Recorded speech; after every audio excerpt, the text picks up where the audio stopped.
Chapter 1. Clara. Clara came awake in an instant.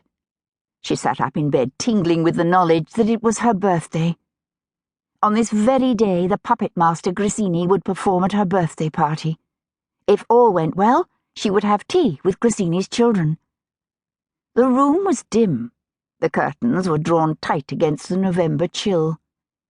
Clara gazed at them intently. If it was very foggy, Professor Grisini might not come. Everything would be ruined. Her 12th birthday would be like all the others, with a trip to Kensal Green in the morning and presents in the afternoon. Clara loved presents, but she dreaded the ceremony of opening them. It was ill-bred to show too much excitement, but if she wasn't grateful enough, she ran the risk of hurting her mother's feelings. Clara thrust the thought aside. This year she would do everything exactly right. She flung back the coverlet and tiptoed across the nursery floor, noiseless as a thief. If anyone came in, she would be scolded for walking barefoot. She reached the window and slipped her hand between the curtains.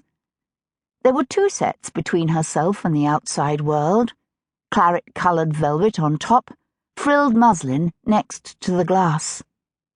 The muslin was sooty from the London fogs. Though the windows fit tightly, the fog always found its way in. Clara leaned forward and peered through the peephole she had made. Her face lit up. The view that greeted her was dismal enough. The trees in the square had shed their leaves and the city was dark with grime. But the sky was white, not grey. There was even a wisp of blue sky between 2 clouds. It was a rare, clear day. Professor Grisini would surely come. Clara let the curtains fall back together and turned her back to the window. She padded past her sister's dollhouse and her brother's rocking horse, which she was not supposed to touch. Close to the toy cupboard hung her birthday dress. It was covered with an old sheet so that it would stay clean, but she could see the shape of it with its puffed sleeves and billowing skirt. It was a beautiful dress, but childish. Next year, when she was 13, she would wear longer skirts and a whalebone corset. Clara wasn't looking forward to that. Her present clothes were constrictive enough. Footsteps were coming up the back stair. It was Agnes, the housemaid. In an instant, Clara was back in bed. She hoisted the blankets to her shoulder and shut her eyes. The door opened. Agnes set a pitcher of hot water on the washstand and went to stir the fire. "Wake up, Miss Clara." Clara sat up, blinking. She could not have said why she felt she needed to hide the fact that she was awake. Her secrecy was chronic and instinctive. She put her hand over her mouth as if to stifle a yawn. "Good morning, Agnes." "Good morning, miss." "Agnes, I'm 12. The words came out in a joyful rush. "I'm 12 years old today." Agnes knew it. No one in the Wintermute household had been allowed to forget that November the 6th was Clara's birthday.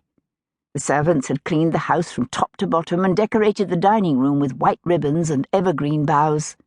17 children had been invited to Clara's party, and their mothers would come with them. There was to be a lavish tea, sandwiches and ices, and a 4-layer cake. "Many happy returns, miss." Agnes twitched the corner of the counterpane. "Now get up. None of this lying about in bed." Clara had no intention of lying about. She wanted the day to begin. She drew back the covers as Agnes knelt by the bed and held out her slippers. Clara slid her feet into them and lifted her arms so that Agnes could put on her dressing gown. As the maid started to make the bed, Clara went to the washstand. She washed her face carefully, brushed her teeth, and checked her fingernails to make sure they hadn't turned grimy overnight. "Is it fine today, Agnes?" Agnes left the bed to draw the curtains. "Fine enough to have your party. Your Mr. What's-his-name will come with his puppets." "Grisini," Clara said obligingly. "The phenomenal Professor Grisini and his Venetian Fantuccini." She had memorized his handbill 3 weeks ago, the day she first saw him. Agnes made a noise like, She had once been nursery maid.